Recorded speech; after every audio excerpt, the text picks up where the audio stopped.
ഈ അമിട്ട് പോലെ ഇരിക്കുന്ന ഹംസം ഞങ്ങളെ ആക്രമിക്കുമെന്നോ?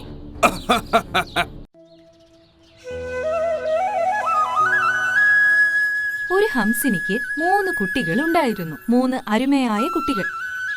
ഒരു ദിവസം ഹംസിനി മറ്റൊരു കുട്ടിക്ക് കൂടി ജന്മം നൽകി. ഈ കുഞ്ഞ് മറ്റു 3 പേരിൽ നിന്നും തികച്ചും വ്യത്യസ്തമായിരുന്നു. അതിന്റെ ചിറകുകളും കൊക്കും സ്വർണവർണ്ണത്തിലുള്ളതായിരുന്നു. അതുകൊണ്ട് തന്നെ ഹംസിനി അതിന്റെ പേര് ഗോൾഡി എന്നാക്കി. കുറച്ച് ദിവസങ്ങൾ കടന്നുപോയി. ഒരു ദിവസം, മോനെ ഗോൾഡി, നീ ജനിച്ചിട്ട് കുറച്ച് ദിവസങ്ങളായി. നിനക്കിനി പറക്കാൻ സമയമായി. നീ ഒന്ന് ശ്രമിച്ചു നോക്കൂ.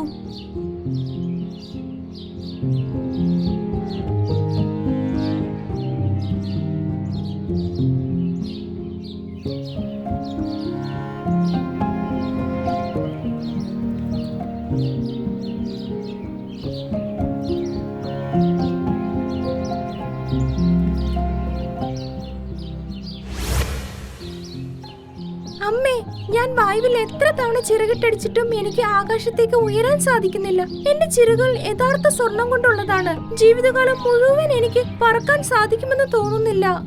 ഗോൾഡി ഏറെ വിഷമത്തോടെ ഈ സത്യം വെളിപ്പെടുത്തി. ഈ സമയത്താണ് ഇരയെ അന്വേഷിച്ച് നടക്കുകയായിരുന്ന 2 കഴുകന്മാർ അവിടേക്ക് എത്തിയത്. ഈ കുടുംബത്തെ മൊത്തമായി കാണുമ്പോൾ തന്നെ സ്വാദൂറുന്നതായി തോന്നുന്നു. എന്തായാലും കുശാലാകും. അവരെ കണ്ടതും ഹംസിനിയും മറ്റു 3 കുട്ടികളും വല്ലാതെ പേടിച്ചു. എന്നാൽ ഗോൾഡി അവരുടെ മുന്നിൽ നിലയുറപ്പിച്ചു. നിങ്ങൾ ദുരുദ്ദേശത്തോടെ എന്റെ അമ്മയെയും സഹോദരങ്ങളെയും നോക്കേണ്ടതില്ല. അത് നിങ്ങൾക്ക് നല്ലതിനായിരിക്കില്ല.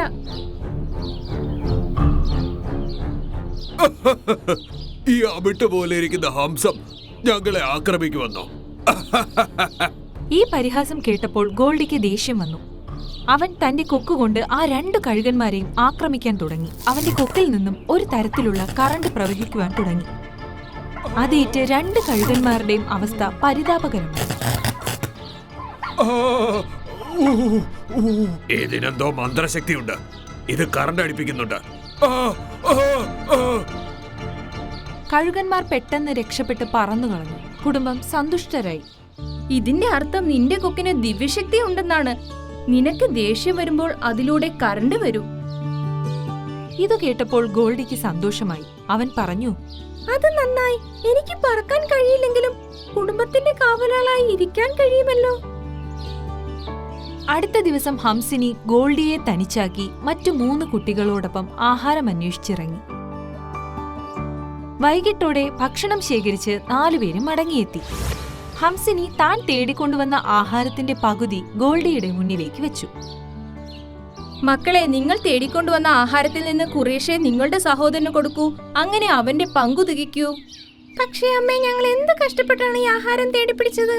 നിങ്ങൾക്കറിയാമല്ലോ, ഗോൾഡിക്ക് പറക്കാൻ കഴിയില്ലെന്ന്. അങ്ങനെയുള്ളപ്പോൾ നമ്മൾ ദിനവും അവനുള്ള ആഹാരം കൂടി കണ്ടെത്തണം. അവൻ നിങ്ങളുടെ സഹോദരനാണെന്ന് മറക്കരുത്. സഹോദരങ്ങൾ ഹംസിനി പറഞ്ഞത് അതേപടി അനുസരിച്ചു. അവരുടെ ഉള്ളിന്റെ ഉള്ളിൽ ഗോൾഡിയോടുള്ള വിദ്വേഷം നുരപൊന്തിയിരുന്നു. ഗോൾഡിക്ക് പറക്കാൻ കഴിയാത്തതുകൊണ്ട് തന്നെ ഹംസിനി 3 പേർക്കും നൽകിയിരുന്നതിനേക്കാൾ സ്നേഹവും ശ്രദ്ധയും ഗോൾഡിക്ക് നൽകിയിരുന്നു. മറ്റു 3 സഹോദരങ്ങൾക്കും ഇതൊന്നും ഉൾക്കൊള്ളാൻ കഴിഞ്ഞില്ല. അമ്മേ, ഗോൾഡി ഇതുവരെയും ഇവിടം വിട്ട് എങ്ങോട്ടും പോയിട്ടില്ലല്ലോ. കാടിന്റെ മറ്റു ഭാഗങ്ങൾ കാണാൻ അവന്റെ ഉള്ളിലും ആഗ്രഹം കാണില്ലേ? അവൻ അതിന് പറക്കാൻ കഴിയില്ലെങ്കിൽ നമുക്കതിൽ എന്താണ് ചെയ്യാനാവുക? ഗോൾഡി, നിനക്ക് പറക്കാൻ കഴിയില്ലെങ്കിൽ എന്താ? നിന്നെ ഞങ്ങൾ ഇന്ന് കാട് മുഴുവനും ചുറ്റിക്കാണിക്കുക തന്നെ ചെയ്യും. ഇത് പറഞ്ഞിട്ട് അവർ 3 പേരും ഒരു കമ്പ് എടുത്തുകൊണ്ടുവന്നു. 2 പേർ ചേർന്ന് കമ്പിന്റെ 2 അറ്റം കൊക്കുകൊണ്ട് കടിച്ചു പിടിച്ചു. ഗോൾഡി, നീ നിന്റെ കൊക്കുകൊണ്ട് ഈ കമ്പിൽ കടിച്ചു തൂങ്ങൂ. അതിനെ വിട്ടുകളയരുത്. അത് കേട്ടപ്പോൾ ഗോൾഡിക്കും വളരെയധികം സന്തോഷമായി. അവൻ കമ്പിൽ കടിച്ചു തൂങ്ങി. അത് കഴിഞ്ഞപ്പോൾ അവർ 2 പേരും ചേർന്ന് കമ്പിനെ ഉയർത്തിക്കൊണ്ട് ആകാശത്തേക്ക് പറന്നു. 3ാമത്തെ സഹോദരനും അവരുടെ പിന്നാലെ പറന്നു. ഗോൾഡിക്ക് ആകാശത്ത് നിന്ന് നോക്കുമ്പോഴുള്ള കാടിന്റെ മനോഹാരിത ഏറെ ഇഷ്ടപ്പെട്ടു. കാടിന്റെ ഒത്ത നടുവിലായി വലിയൊരു കിണറുണ്ടായിരുന്നു. അതിന് എത്രത്തോളം ആഴമുണ്ടെന്ന് ആരും ഇതുവരെ തിട്ടപ്പെടുത്തിയിരുന്നില്ല. 4 സഹോദരങ്ങളും ഏതാണ്ട് കിണറിന്റെ അടുത്ത് പറന്നെത്തി. ഹേ ഗോൾഡി, നീ ഞങ്ങൾക്ക് ശേഷമാണ് ജനിച്ചത്. നീ ഞങ്ങളെക്കാൾ ഇളയവനാണ്. എന്നിട്ടും അമ്മയ്ക്ക് നിന്നോടാണ് ഏറ്റവും കൂടുതൽ പ്രിയം. ഞങ്ങൾ ശേഖരിച്ചുകൊണ്ടുവരുന്ന ആഹാരത്തിന്റെ കുറച്ചു ഭാഗം നിനക്ക് പങ്കുവെക്കേണ്ടിയും വരുന്നു. ഞങ്ങൾക്ക് ഇതൊക്കെ സഹിക്കാവുന്നതിലും അപ്പുറമായിരിക്കുകയാണ്. ഇപ്പോൾ എന്നേക്കുമായി ഞങ്ങൾ നിന്നെ ഒഴിവാക്കുകയാണ്. രണ്ട് സഹോദരങ്ങളും കമ്പിലുള്ള പിടുത്തം വിട്ടു. ഗോൾഡി നേരെ കിണറ്റിനുള്ളിലേക്ക് വീഴാൻ തുടങ്ങി.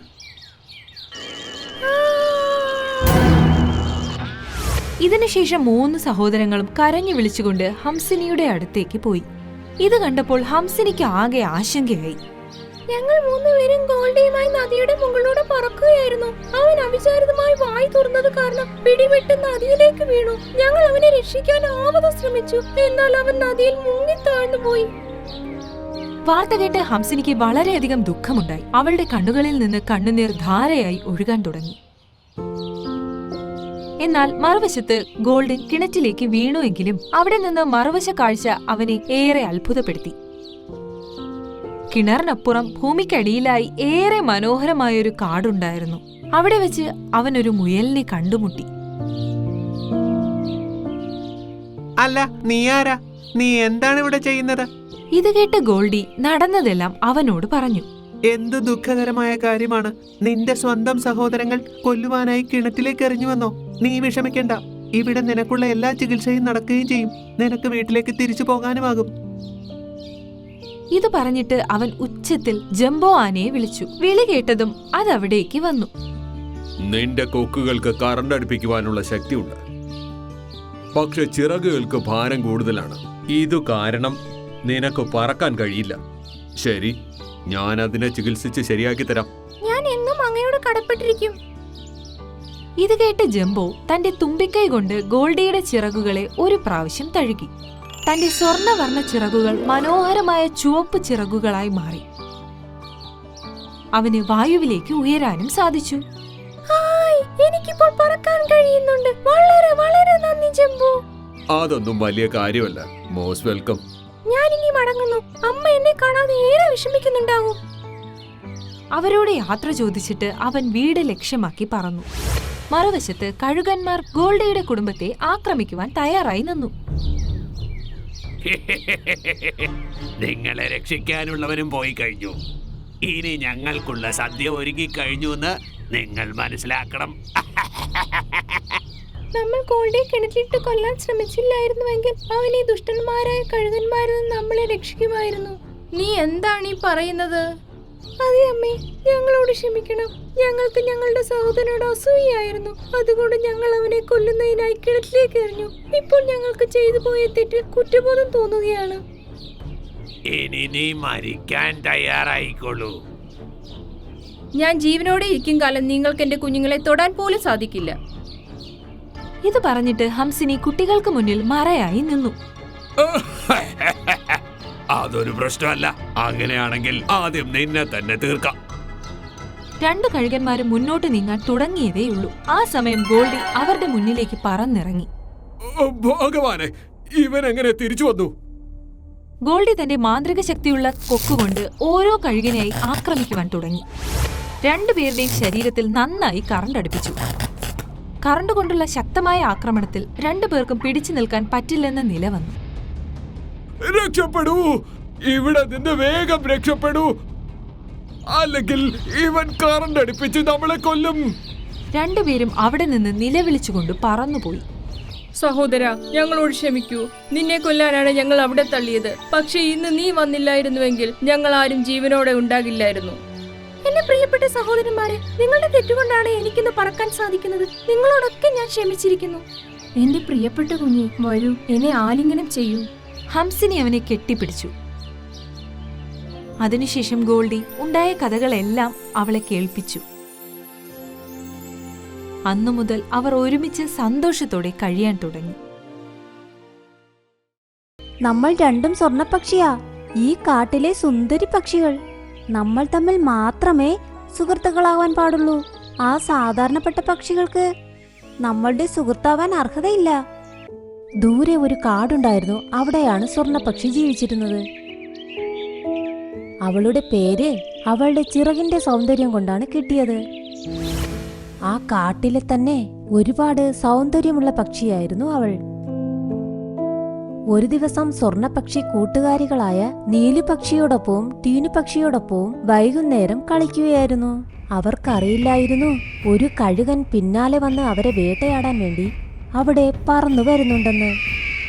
സ്വർണപക്ഷി മേഘങ്ങൾക്കിടയിലൂടെ മുകളിലേക്ക് പോയി. പെട്ടെന്ന് ടീനുപക്ഷി കണ്ടു ഒരു കഴുകൻ അവരെ വേട്ടയാടാൻ വരുന്നത്. സുഹൃത്തുക്കളെ, വേഗം താഴെ പോകൂ, കഴുകൻ നമ്മളെ ആക്രമിക്കാൻ വരുന്നു. അത് പറയുന്നത് കേട്ട് സ്വർണപക്ഷിയും നീലുപക്ഷിയും താഴേക്ക് പറക്കാൻ തുടങ്ങി. എന്നാൽ ടീനുപക്ഷി അബദ്ധത്തിൽ ഒരു മരത്തിൽ പോയി ഇടിച്ചു. അതിന്റെ ചിറകിൽ പരിക്കേറ്റു. അത് പെട്ടെന്ന് തറയിൽ വീണു. എഴുന്നേൽക്കാൻ നോക്കി പറ്റിയില്ല. ഇത് കണ്ട് സ്വർണപക്ഷിയും നീലുപക്ഷിയും അവിടേക്ക് പോയി. എടി ടീലു, നിനക്ക് എന്താ പറ്റിയത്? ടീനു, നിനക്ക് കുഴപ്പമില്ലല്ലോ. എന്റെ ചിറകുകൾ നന്നായി വേദനിക്കുന്നു. ഇത് പറഞ്ഞവൾ എഴുന്നേൽക്കാൻ ശ്രമിച്ചു. എന്നാൽ പറ്റിയില്ല. നീ ഇനി അനങ്ങാൻ ശ്രമിക്കണ്ട. അനങ്ങിയാൽ വീണ്ടും വേദന എടുക്കും. എന്നാൽ ഇവളെ നമ്മൾ എങ്ങനെ ശരിയാക്കും? ഇവളുടെ മുറിവും വേദനയും ശരിയാക്കാൻ നമുക്ക് സുവർണ പുഷ്പം കൊണ്ടുവരണം. അത് കരിമലയിൽ മാത്രമേ ഉള്ളൂ. ഞാനും ആ പൂവിനെ കുറിച്ച് ഒരുപാട് കേട്ടിട്ടുണ്ട്. നോക്ക്, കരിമലയിൽ എപ്പോഴും നല്ല ഇരുട്ടാണ്. എന്നാൽ നിനക്കിപ്പോൾ അവിടെ പോകാൻ പറ്റും. കാരണം നിന്റെ സുവർണ നിറം നിലാവിന്റെ വെളിച്ചത്തിലും തിളങ്ങും. അതിന്റെ വെളിച്ചം കിട്ടും. നിനക്ക് ആ പൂവ് നിഷ്പ്രയാസം കൊണ്ടുവരാം. ഇത് കേട്ട് സ്വർണപക്ഷി ചിന്തിച്ചിട്ട് പറഞ്ഞു, ശരി, ഞാൻ ആ പൂവുമെടുത്ത് ഇപ്പോൾ തന്നെ ഇവിടെ വരാം. ഇത് കേട്ട് ബാക്കി 2 പക്ഷികളും സന്തോഷിച്ചു. നീലുപക്ഷി ടീനുപക്ഷിക്ക് തുണയായിരുന്നു. സ്വർണപക്ഷി കരിമലയിലേക്കും പറന്നുപോയി. വഴി വളരെ വലുതായിരുന്നു. കുറേ ദൂരം പറന്നുപോയപ്പോൾ സ്വർണപക്ഷി കണ്ടു തികച്ചും അവളെപ്പോലെ തന്നെയുള്ള മറ്റൊരു പക്ഷി ആകാശത്ത് പറക്കുന്നത്. സ്വർണപക്ഷി അവളെ ഒരു ഞെട്ടലോടെ നോക്കി. എന്തുകൊണ്ടെന്നാൽ തന്നെ പോലെയുള്ള ഒരു മറ്റൊരു പക്ഷിയെ അവൾ ഇതിനു മുൻപ് കണ്ടിട്ടില്ല. അവൾ അതിന്റെ അടുത്തുപോയി അതിന്റെ കൂടെ തന്നെ പറന്ന് സംസാരിക്കാൻ തുടങ്ങി. എന്റെ പേര് സ്വർണപക്ഷി എന്നാ. നിന്നെ കാണാൻ എന്നെപ്പോലെ ഉണ്ടല്ലോ. നിന്നെ ഇവിടെ എങ്ങും കണ്ടിട്ടേ ഇല്ലല്ലോ. എവിടുന്നാ വന്നത്? എന്റെ പേരും സ്വർണപക്ഷി എന്നാ. ഇത് കേട്ട് സ്വർണപക്ഷി അവളോടെല്ലാം പറഞ്ഞു. അത് കേട്ട് അവൾ പറഞ്ഞു, നീയൊരു സ്വർണപക്ഷിയായിട്ട് ഒരു സാധാരണ പക്ഷിയാണോ ചങ്ങാതി? അവർക്ക് വേണ്ടി നീ സുവർണ പുഷ്പം എടുക്കാൻ പോകുന്നോ? അതുകൊണ്ടെന്താ? നമ്മൾ രണ്ടും സ്വർണപക്ഷിയാ. ഈ കാട്ടിലെ സുന്ദരി പക്ഷികൾ. നമ്മൾ തമ്മിൽ മാത്രമേ സുഹൃത്തുക്കളാവാൻ പാടുള്ളൂ. ആ സാധാരണപ്പെട്ട പക്ഷികൾക്ക് നമ്മളുടെ സുഹൃത്താവാൻ അർഹതയില്ല. ആ പക്ഷി സ്വർണപക്ഷിയോട് അതും ഇതുമെല്ലാം പറഞ്ഞപ്പോൾ അത് കേട്ട് അവൾക്ക് അഹങ്കാരം വന്നു. മറുവശത്താണെങ്കിൽ ടീനുപക്ഷിയും നീലുപക്ഷിയും സ്വർണപക്ഷി വരാനായി കാത്തിരുന്നു. രാവിലെ ആയപ്പോഴും സ്വർണപക്ഷിയുടെ ഒരു വിവരവുമില്ല. നീലു ടീനുവിനോട് പറഞ്ഞു താൻ സ്വർണപക്ഷിയെ നോക്കിയിട്ട് വരാമെന്ന്. നീലു അവളെ അവിടെ വിട്ട് മുകളിലേക്ക് പറന്നു. കുറെ പറന്നുപോയപ്പോൾ അവൾ 2 സ്വർണപക്ഷികൾ ഒരുമിച്ച് പറക്കുന്നത് കണ്ടു. അവൾ പിന്നാലെ പോയി. പിന്നെ അവൾ അടുത്തുപോയി സ്വർണപക്ഷിയോട് സംസാരിക്കാനും തുടങ്ങി. സ്വർണപക്ഷി, നീ ടീനുപക്ഷിക്ക് സുവർണപുഷ്പം കൊണ്ടുവരാന്ന് പറഞ്ഞില്ലേ? എന്നിട്ട് ഇവിടെ എന്തു ചെയ്യുവാ? ക്ഷമിക്കണം, ഇനി നിങ്ങൾ എന്റെ സുഹൃത്തുക്കളെ അല്ല. ഇനി എന്റെ സുഹൃത്ത് എന്റെ കൂടെ പറക്കുന്ന ഈ സ്വർണപക്ഷിയാണ്. നിനക്ക് നിന്റെ സൗന്ദര്യത്തിൽ അഹങ്കാരം വന്നിരിക്കുക. കുഴപ്പമില്ല, നീ കൊണ്ടുവരില്ലെങ്കിൽ ഒരു കുഴപ്പവുമില്ല. ഞാൻ തനിച്ചു പോയി ആ പൂവെടുത്തു കൊണ്ടുവരാം. ഇങ്ങനെ പറഞ്ഞ നീലുപക്ഷി മലയ്ക്ക് നേരെ പറന്നുപോയി. കുറച്ചു മണിക്കൂറുകൾക്ക് ശേഷം ചുണ്ടിൽ സുവർണ പുഷ്പവും എടുത്ത് ടീനുവിന്റെ അടുത്തേക്ക് പോയി. ടീലുപക്ഷി ഇത് കണ്ട് സന്തോഷിച്ചു. അവൾ ചോദിക്കാൻ തുടങ്ങി, എടി നീലു, നീ തനിച്ചാണോ പൂവെടുത്തുകൊണ്ട് വന്നത്? സ്വർണപക്ഷി എവിടെ പോയി? ഇത് കേട്ട് നീലുപക്ഷി ചുണ്ടിലുള്ള സുവർണ പുഷ്പം താഴെയിട്ട് പറഞ്ഞു, നീ ആദ്യം ഈ പൂവ് കഴിച്ച് നിന്റെ വേദന മാറ്റ്, എന്നിട്ട് ഞാൻ പറയാം.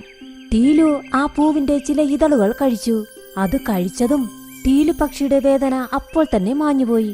അവൾക്കിപ്പോൾ നന്നായി ചിറകടിക്കാം. നിനക്ക് ഒരുപാട് നന്ദി എന്റെ സുഹൃത്തേ. ഇപ്പോൾ നീ പറ, സ്വർണപക്ഷി എവിടെ പോയി? ഇത് കേട്ട് നീലു അവളോടെല്ലാ കാര്യവും പറഞ്ഞു. ഇത് കേട്ടപ്പോൾ അവൾ വല്ലാതെയായി. ഇനി സ്വർണപക്ഷിയുമായി ഒരു സൗഹൃദവും വേണ്ട എന്നവർ തീരുമാനിച്ചു. മറുവശത്ത് സ്വർണപക്ഷി പുതിയ സുഹൃത്തുമായി സന്തോഷത്തിലായിരുന്നു. അവർ ദിവസം മുഴുവനും ഒരുമിച്ച് കളിക്കുന്നു, ഒരുമിച്ച് താമസിക്കുന്നു. രണ്ടുപേരും മറ്റു കിളികളുമായി സംസാരിക്കുകയില്ല. എന്തുകൊണ്ടെന്നാൽ അവരുടെ ചിന്തയിൽ മറ്റൊരു പക്ഷികളും അവരോട് കൂട്ടുകൂടാൻ അർഹരല്ലെന്നാണ്. ഒരിക്കൽ കാട്ടിൽ നന്നായി മഴ പെയ്തു. രണ്ടു പക്ഷികളും വേഗം ഒരു മരത്തിന്റെ മുകളിലും പോയിരുന്നു. പെട്ടെന്ന് നല്ലൊരു കാറ്റടിച്ചപ്പോൾ ആ മരത്തിലെ ഒരു പച്ച ഇല സ്വർണപക്ഷിയുടെ മുകളിൽ വീണു. അവളപ്പോൾ തറയിലുണ്ടായിരുന്ന ചെളിക്കുഴിയിൽ വീണു. ഇപ്പോൾ മഴ അവസാനിച്ചിരുന്നു. എന്നാൽ സ്വർണപക്ഷി പൂർണ്ണമായും ചെളിക്കുഴിയിൽ അകപ്പെട്ടിരുന്നു. അവളുടെ ചിറകുകൾ അകപ്പെട്ടിരുന്നു. നീ മുകളിലിരുന്ന് എന്താ നോക്കുന്നത്? വന്നെന്നെ സഹായിക്കേ. ഇത് കേട്ട് പുതിയ സ്വർണപക്ഷി താഴെ വന്നു. എന്നാൽ കാലുകൾ നിലത്തു വെക്കാതെ അവൾ പറഞ്ഞു, ഇപ്പോൾ നിന്നെ കാണാൻ ഒരു കാശിനും കൊള്ളില്ല. എപ്പോൾ മുതൽ നിന്റെ സുവർണ നിറം നഷ്ടമായോ അപ്പോൾ മുതൽ എന്റെ സുഹൃത്താവാൻ നിനക്ക് അർഹതയില്ല. ഞാൻ ഇപ്പോഴും അങ്ങനെയാ. എന്നാൽ പറക്കാൻ പറ്റുന്നില്ല. നീ എനിക്ക് കുറച്ച് വെള്ളം തന്ന് സഹായിച്ചാൽ ഞാൻ വീണ്ടും എന്റെ സുവർണ നിറത്തിലോട്ട് തന്നെ മാറും.